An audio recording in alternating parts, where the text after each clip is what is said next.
Y quiero saludar a Carlos Correa, director ejecutivo de la ONG Espacio Público, que nos acompaña. Carlos siguió muy de cerca todo lo que fue esta intervención. Y yo quisiera comenzar haciendo una pregunta a Carlos Correa. ¿Venezuela es un Estado garantista de los derechos humanos? Bienvenido, Carlos. Bueno, a ver, creo que muchos de los derechos están en la Constitución. Esa es una garantía constitucional. Es necesaria, pero no es suficiente. Hace falta que haya políticas públicas que efectivamente den cuerpo a esa garantía. Por ejemplo, una de las cosas que más se señaló a lo largo de las recomendaciones en la que participaron 103 países fue, mire, hay que garantizar la independencia del Poder Judicial. Entonces es muy difícil garantizar los derechos si no tienes un Poder Judicial independiente que efectivamente haga escrutinio y haga balance de poder. Eso, por ejemplo, en Venezuela es un déficit agudo, serio y que está afectando la vida institucional y la vida de los venezolanos.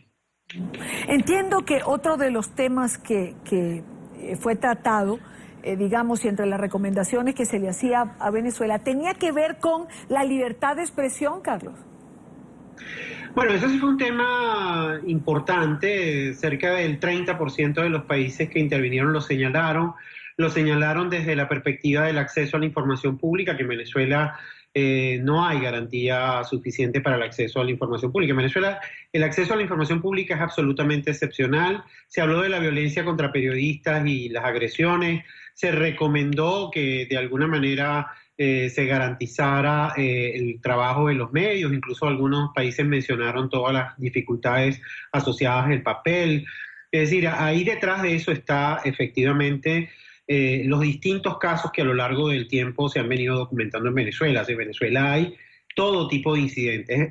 Es más, hoy 3 periodistas fueron expulsados, 3 periodistas que venían a hacer cobertura en Venezuela fueron expulsados, no los permitieron acceder al país, y eso habla de un país que tiene una posición hostil y que incomoda y que trata de afectar a la prensa independiente. Bueno, creo que la periodista española, Nuria, a ella finalmente, después de más de 14 horas, se le permitió la entrada a Venezuela. Entiendo que se le dio autorización para que ingresara y pudiese realizar su trabajo. Carlos, si hicieras un balance de lo que pasó allí en Ginebra, ¿cuál sería?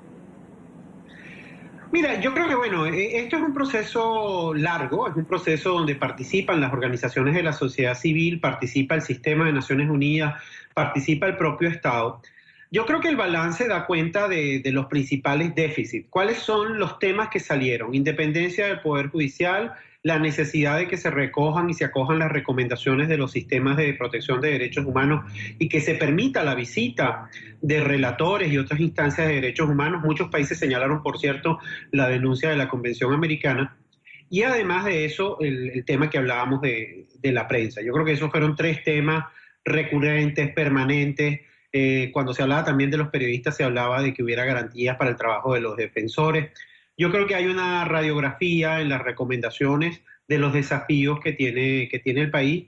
Vamos a ver, la sesión es dentro de un par de días, la siguiente sesión, cuál es la reacción del gobierno, cuáles son las recomendaciones que va a aceptar, pero que creo que buena parte de ellas servirían para construir una agenda que de alguna manera dé garantías de dignidad y paz para los venezolanos.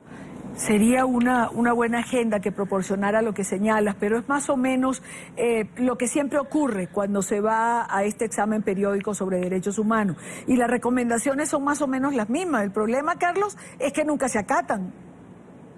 Claro, ahí creo que es muy importante, o sea, ¿cuáles son las ventajas de este proceso? En primer lugar, que hay un ejercicio de sistematización de muchísimas organizaciones de la sociedad civil, del propio sistema de Naciones Unidas, y además permite que distintos países en todo el mundo presten atención por un momento y en las tareas previas sobre lo que está ocurriendo en el país. Y también permite que la sociedad venezolana y también otras sociedades tratemos de construir una agenda para el seguimiento, para tratar de forzar ese cumplimiento. Estos procesos siempre han ayudado, especialmente cuando se dan procesos de cambio, de transición, de gobiernos que de alguna manera entienden cuáles son sus obligaciones en el ámbito internacional. Yo creo que el primer paso de la denuncia es un paso a veces duro, a veces no tiene respuestas inmediatas, pero es el primer paso para tratar de obtener justicia. Quiero darle las gracias a Carlos Correa, director ejecutivo de la ONG Espacio Público. Carlos, buena tarde, gracias por acompañarnos. De nada, muy buenas tardes, hasta pronto.